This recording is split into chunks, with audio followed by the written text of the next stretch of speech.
Developing right now, another Port Authority employee based in the West Mifflin garage has tested positive for COVID-19. 10 workers for the agency have already been infected. That news comes as more than 2,400 cases of coronavirus have been reported in our 12-county region, with more than 25,000 people testing negative for the virus. This is 11 at 11. Good evening. I'm Lisa Sylvester. I'm David Johnson. Tonight, a warning from the governor of Pennsylvania. The Commonwealth will reopen, but it won't be rushed.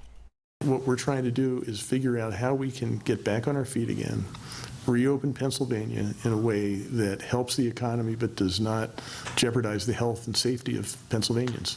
So what's life going to be like when our communities reopen? Will we still need to wear masks, and will they help protect us against a second wave, even a third wave of infection? Our Michelle Newell spoke to an infectious disease doctor who is preaching caution tonight.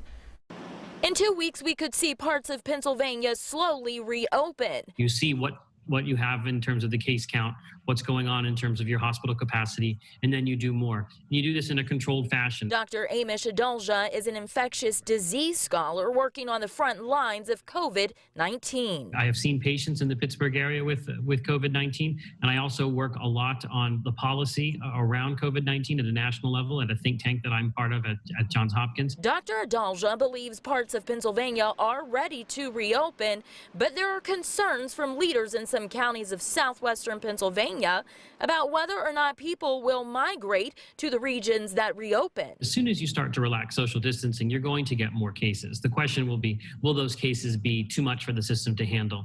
And what we're looking at in most of Pennsylvania is that the case count tends to be relatively low. Hospital capacity tends to be pretty stable and not really stressed from the coronavirus, especially here in southwestern Pennsylvania. So what should you do when life begins to feel a little normal again?